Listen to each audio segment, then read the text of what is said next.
My mother called me ungrateful in front of 64 people at my brother's engagement dinner. She was standing beside a champagne tower in a private room at an Italian restaurant, holding a microphone she absolutely did not need, and she said, "Some daughters only show up when there's attention. Some daughters show up when there's work." People laughed softly, not a loud laugh, just enough to tell me they believed her. My brother Tyler looked down at his plate. My father stared at his wine glass, and my mother smiled at me from across the room like she had just corrected a child. I sat there with my hands folded in my lap, trying not to look at the white envelope inside my purse, because inside that envelope was a cashier's check for $38,000. It was supposed to save my parents' house. And they had no idea it came from me. For most of my life, my family treated me like I was almost good enough, but never quite. Tyler was the golden child. He was charming, loud, handsome, and always forgiven before he even apologized. If he forgot my mom's birthday, she said he was busy. If I was 10 minutes late because my car battery died, she said I was selfish. When we were kids, Tyler could bring home a C and get ice cream because at least he tried. I brought home straight A's and my dad would say, "Don't get a big head." At family dinners, Tyler's life was always the main event. Mine was a side note. When I got my first office job after college, my mom told people, "It's just administrative work." When Tyler quit his third job in 2 years to find himself, she told everyone he was brave for refusing to settle. I learned early that in my family I was useful, but not special. Useful meant driving my grandmother to appointments because Tyler was bad with hospitals. Useful meant paying the overdue electric bill when my parents were short, but agreeing not to mention it because my dad was proud. Useful meant helping Tyler fix his resume, then watching my mother praise him for being so hardworking. I wish I could say I stopped doing it. I didn't. That is the embarrassing part. I kept trying. I kept thinking there would be some moment where they would finally see me clearly. Maybe if I helped enough. Maybe if I stayed calm enough. Maybe if I didn't make trouble. Quiet became my role. Tyler was the one people celebrated. I was the one people called when something broke. 3 years before that engagement dinner, my life fell apart in a way my family barely noticed. I had been engaged to a man named Aaron. We were together for 4 years. He was polite to my parents, good with kids, and he knew exactly how to look like the stable kind of man a woman should feel lucky to have. Then I found out he had been sleeping with a woman from his gym. I found out because she messaged me. Not him, her. She sent screenshots, apologies, and one sentence I still remember. "He told me you were more like a roommate." I cried on my bathroom floor until my knees hurt. When I told my mother, she sighed and said, "Well, you can be cold sometimes." That was it. Not, "I'm sorry," not, "come over," not, "you deserved better." Just that. You can be cold sometimes. 2 months later, Tyler missed a payment on the truck my parents had co-signed for him, and my mother called me crying because my dad's credit score had dropped. I sent $1,200 from my savings that afternoon. Nobody called me cold then. After Aaron left, I moved into a smaller apartment on the edge of town. It had thin walls, one crooked window, and a heater that banged every morning at 5:40. I started working more hours. Then I started taking bookkeeping classes online at night because I was tired of being one emergency away from panic. My one steady person was my Aunt Linda, my mom's older sister. Aunt Linda had no patience for family performance. She wore red lipstick to grocery stores, kept a baseball bat by her front door, and called my mother dramatic in church shoes. She was the first person who ever said to me, "Maya, helping people who love you is one thing. Funding people who disrespect you is something else." I laughed because I didn't know what else to do, but she kept saying things like that. Every Sunday she made coffee strong enough to wake the dead and helped me go through my bills. One day, she made me list every transfer I had sent my parents and Tyler over the years. I felt sick when I added it up. In 7 years, I had given my family just over $52,000. Groceries, utility bills, Tyler's phone, my mother's dental work, a temporary loan for my father's property taxes that was never mentioned again. None of it had been repaid. And somehow, at every holiday table, I was still treated like the difficult daughter who didn't do enough. Aunt Lena didn't tell me to cut everyone off overnight. She knew I wasn't ready. Instead, she helped me get stronger quietly. I took bookkeeping clients on the side, a hair salon, a food truck, a local dog groomer who paid me in money and sometimes homemade banana bread. Then one client referred me to a contractor. The contractor referred me to 2 more businesses.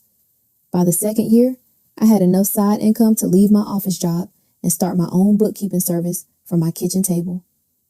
I didn't announce it to my family. I had learned that if they knew I had more, they would need more.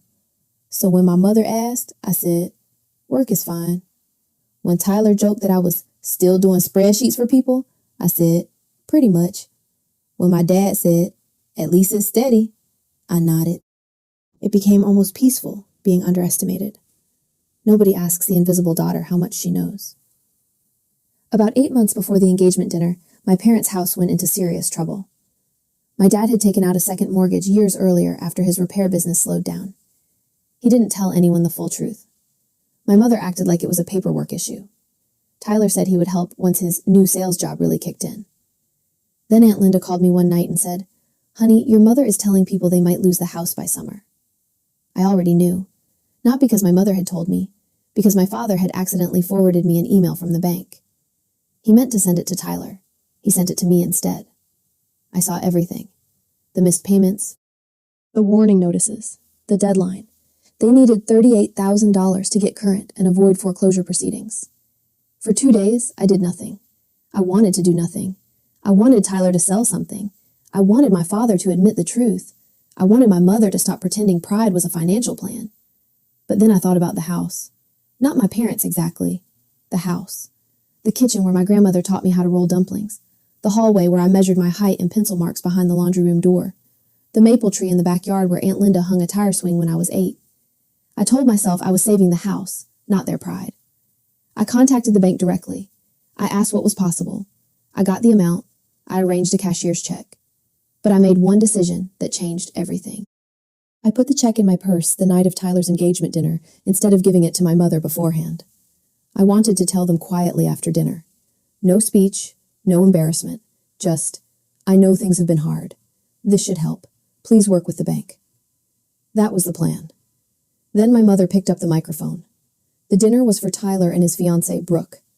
Brooke was sweet, nervous, and clearly trying to survive our family's version of celebration, which meant my mother controlling every detail and calling it love. The private room had white tablecloths, gold balloons, and a framed photo of Tyler and Brooke near the cake. There were cousins, co-workers, church friends, and neighbors who had known us since we were kids. My mother gave a speech about family loyalty. She talked about Tyler's big heart. She talked about Brooke joining a family that shows up. Then she looked right at me. "At least most of us show up," she said. A few people turned. My stomach tightened. She continued, "I won't name names, but some people think sending a text once in a while counts as being a daughter." My face got hot. I had taken my father to 2 doctor appointments that month. I had paid their water bill 3 weeks earlier. I had spent 4 hours helping my mother compare insurance paperwork, while Tyler was at a golf simulator bar posting Instagram stories. But I said nothing. Then my mother laughed and added, "Some daughters only show up when there's attention. Some daughters show up when there's work." That was when the room laughed. Not loudly, just enough. Enough to tell me they believed her version of me. Aunt Linda was sitting 2 seats away. She leaned over and whispered, "Do not give her that check unless you can live with yourself afterward." I stared at my water glass. My hands were shaking. My mother finished her speech by saying, "Tyler has always understood family. He has always been there when it mattered." That sentence broke something in me. Not loudly, not dramatically, just a small, clean snap. Because I realized she did not misunderstand me. She needed everyone else to misunderstand me. If you've ever had someone rewrite your story just to protect their own image, tell me in the comments, because I know I'm not the only one. I stood up before dessert. I didn't plan to. My body moved before my fear could stop it. My mother was still holding the microphone, smiling like she had won something. I walked toward her and held out my hand. She blinked. "Maya, what are you doing?" "I'd like to say something." Her smile tightened. "This isn't really the time." "I agree," I said. "It wasn't the time when you decided to humiliate me either." The room went quiet so fast, I heard someone's fork touch a plate. Tyler said, "Come on, Maya, don't make this weird." I looked at him. "I'm not the one who made it weird." My mother lowered her voice. Sit down. For once, I didn't. I took the microphone gently from her hand. She could have refused, but she was too shocked that I had reached for it. I turned toward the room. I wasn't going to say anything tonight, I began. I came here to celebrate Tyler and Brooke. And I came here to give my parents something privately after dinner. My father looked up then. I opened my purse and took out the white envelope. My mother's eyes dropped to it. This is a cashier's check for $38,000, I said. It is the exact amount needed to bring my parents' mortgage current before the bank moves forward. Nobody moved. Brooke covered her mouth. Tyler's face changed first. Confusion, then panic, then something like anger. My mother whispered, Maya. I kept going. I know because Dad accidentally sent me the bank email. I know about the missed payments. I know about the deadline. And I know that despite what was said tonight, I have been the person helping quietly for years. My dad's chair scraped back slightly. I looked at him, then at my mother. I paid the water bill last month. I paid the electric bill in February. I paid Tyler's truck payment when it was about to hurt your credit. I paid for Mom's dental work. I paid property taxes 2 years ago.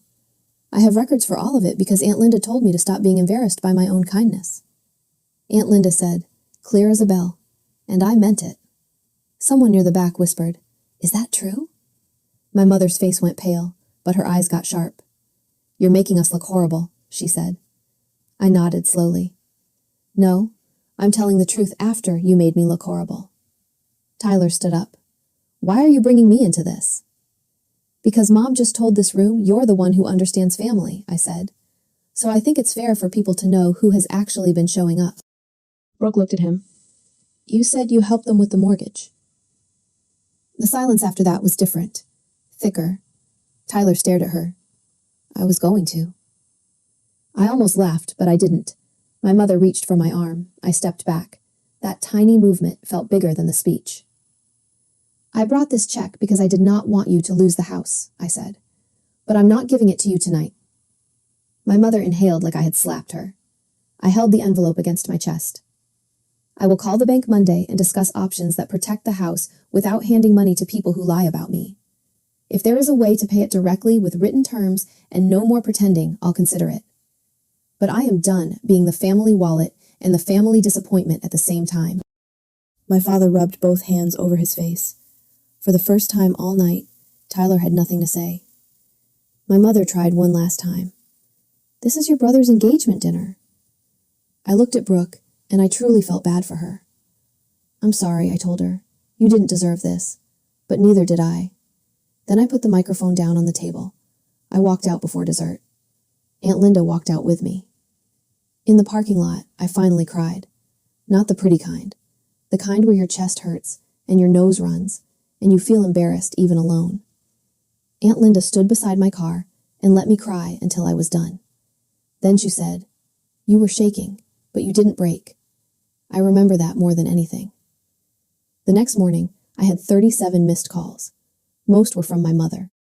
Tyler sent a text that said, You ruined one of the most important nights of my life. I stared at it for a long time before writing back. Now you know what it feels like to have someone rewrite a room against you. Then I blocked him for a week. My father left one voicemail. His voice sounded smaller than I had ever heard it. He said, I didn't know it had added up like that. That sentence hurt more than I expected. Because he did know. Maybe not the exact number, but he knew enough. He knew I was the one answering. He knew who came when called. He knew who stayed quiet so he could keep feeling like the man in charge. My mother did not apologize. At first, she sent angry messages. How could you embarrass me like that? You made people think we're beggars. Your brother is devastated. Then 2 days later, when I still had not responded, the messages changed. Please don't punish us because of one speech. You know I say things when I'm emotional. We need to talk about the house. That was the closest she got to honesty. I did call the bank Monday. I did not hand my parents the check. Instead, I paid a smaller amount directly to stop the immediate process, and I had a simple written agreement prepared. It said any future financial help from me would be documented, limited, and not discussed as if it came from Tyler. My parents hated that part, especially my mother, but they signed it, not because they respected me, because they needed me. and for the first time, needing me did not automatically give them access to all of me. Brooke called me 3 weeks later. I didn't expect it. She said she and Tyler had postponed the wedding. After the dinner, she started asking questions. Not just about money, about responsibility, about the way he let my mother speak for him, about why he had claimed credit for help he never gave. I'm sorry, she told me. I should have noticed how they treated you. I told her, it took me years to notice it clearly, and I grew up inside it. That was true. Sometimes when you are raised in a certain kind of unfairness, you don't call it unfairness. You call it family. Months passed. My parents kept the house. I kept my distance. I stopped answering every emergency like it was a command. I stopped explaining my work to people committed to misunderstanding it. I stopped showing up to family dinners where love was measured by how much disrespect I could swallow. Aunt Linda and I still have Sunday coffee. My business is doing well. Not glamorous, not overnight millionaire well, but steady, honest, mine. I have 6 regular clients now, a waiting list, and an office with a real desk instead of a kitchen table covered in receipts. Sometimes I still feel guilty. That is the part people don't talk about enough. Boundaries do not always feel empowering at first. Sometimes they feel like grief. Sometimes you block someone and then stare at your phone like your own hand betrayed you. Sometimes peace feels too quiet when you are used to chaos calling itself love. But I am learning. I am learning that being useful is not the same as being loved. I am learning that silence does not always protect you. Sometimes it only protects the people hurting you. And I am learning that I do not have to destroy anyone to be free from them. My mother still tells some people I embarrassed her at Tyler's engagement dinner. Maybe I did. But she embarrassed me first. For years. The difference is, I finally had receipts. I didn't lose my family that night. I lost the job they had given me, the quiet daughter, the emergency contact, the invisible bank, the one who absorbed the insult so everyone else could stay comfortable. I am not that woman anymore. Sometimes the best revenge is not screaming, not begging, and not making people pay. Sometimes the best revenge is letting the truth stand in the room with you while you calmly walk away. If this story made you feel something, leave a comment and tell me where you're watching from. And if you want more stories about women finding their voice after being underestimated, subscribe and come back for the next one.